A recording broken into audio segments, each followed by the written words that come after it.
9 months after the mysterious disappearance of Malaysia Airlines Flight 370, an Indonesian passenger plane also suddenly vanished on its way to Singapore. At the time when everyone thought it was a repeat of the Malaysia Airlines Flight 370 incident, the wreckage of the plane was found at sea, and all over 100 people on board were confirmed dead. Subsequently, the cockpit voice recording shocked the investigators. This is the crash of AirAsia Flight 8501 that we will discuss today. On the morning of December 28, 2014, at 5:35 a.m., an Airbus A320 aircraft had just taken off from Juanda International Airport in Indonesia, destined for Singapore Changi Airport. The route includes flying over the Java Sea, with the entire journey expected to take about 2 hours. This flight is the main focus of this episode's aviation disaster discussion. AirAsia Flight 8501. At the time, the plane carried 155 passengers and 7 crew members, totaling 162 people. The captain was Irianto, an Indonesian who was 53 years old.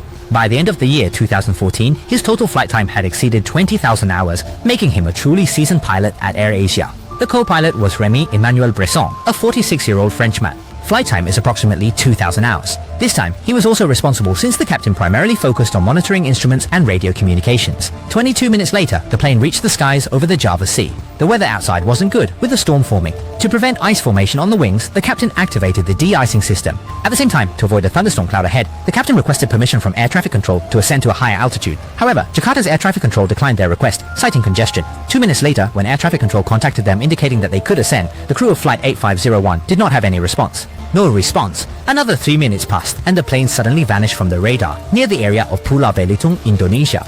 The control center was thrown into chaos because a similar incident had happened just 9 months earlier with Malaysia Airlines Flight 370, a flight that has still not been found to this day. In order to quickly locate the missing Flight 8501, the Indonesian government simultaneously sought assistance from China, Singapore, Malaysia, the United States, and Australia. Subsequently, helicopters and warships from various countries gathered for the search over the Java Sea. It was not until 2 days later that an Indonesian warship vaguely discovered the plane wreckage near Kalimantan Island, along with numerous life jackets, luggage, and even bodies. It was later confirmed to be the missing AirAsia Flight 8501. Ultimately, they recovered only 48 bodies, and the whereabouts of the other 114 remain unknown. The black box was successfully found 2 weeks later. At this moment, everyone began to wonder, what exactly happened on the plane after it contacted air traffic control? Could it have been another deliberate attack, or was it shot down? For a while, various conspiracy theories began circulating online and in the media.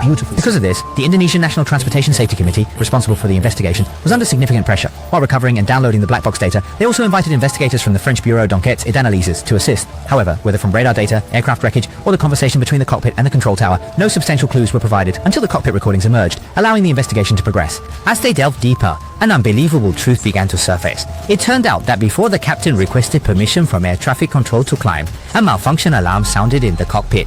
The problem was with the rudder travel limiter in the automatic flight system. The function of this component is simple. It limits the rudder deflection angle at different airspeeds to prevent significant deflections at certain speeds that could damage the rudder's structure.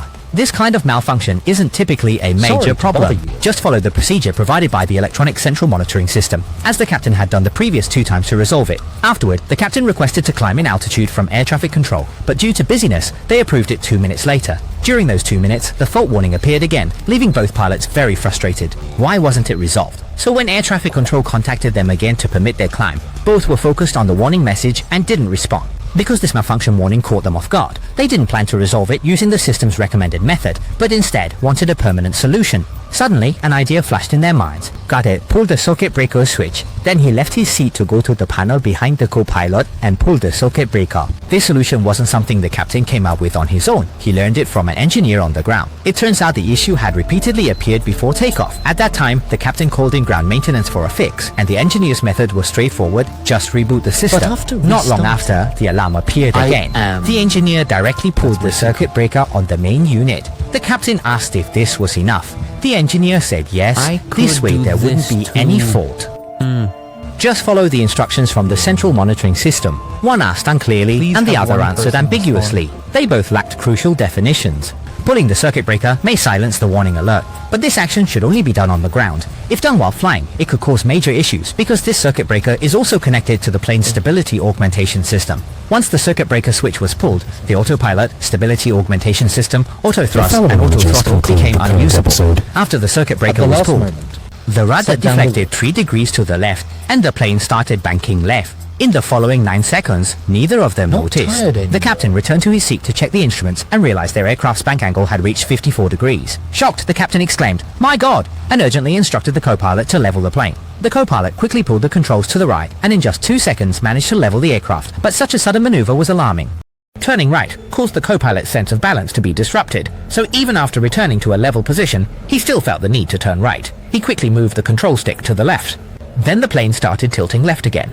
The captain shouted, "Level it! Level it!" The first officer, confused by the swaying, suddenly felt like the plane was diving. So, he pulled the control stick back violently, causing the wings to lift quickly and the plane to start climbing. It's like when a driver randomly turns the wheel during an unexpected situation. But fortunately, the plane has two control systems, which is the most correct approach. This is when the captain forcibly took control of the aircraft. After all, he was still conscious at the time. But the captain didn't do that. He just kept shouting, "Pull down" to the co-pilot, which means to lower or pull down in Chinese, because the captain noticed the aircraft's pitch angle was increasing. However, the captain's old habit struck again. Pull down what exactly? He didn't specify the critical detail. Therefore, the co-pilot thought he was being told to keep pulling the control stick down, while the captain actually meant to pull the nose down. He didn't express it clearly. Seeing the aircraft's angle of attack increasing, the captain realized it would be too late if he didn't act. As the plane was about to stall, he decisively pressed a button on his control panel. Holding the button down for several seconds would deactivate the co-pilot's control, but the captain only double-clicked it, mistakenly thinking it was already disabled.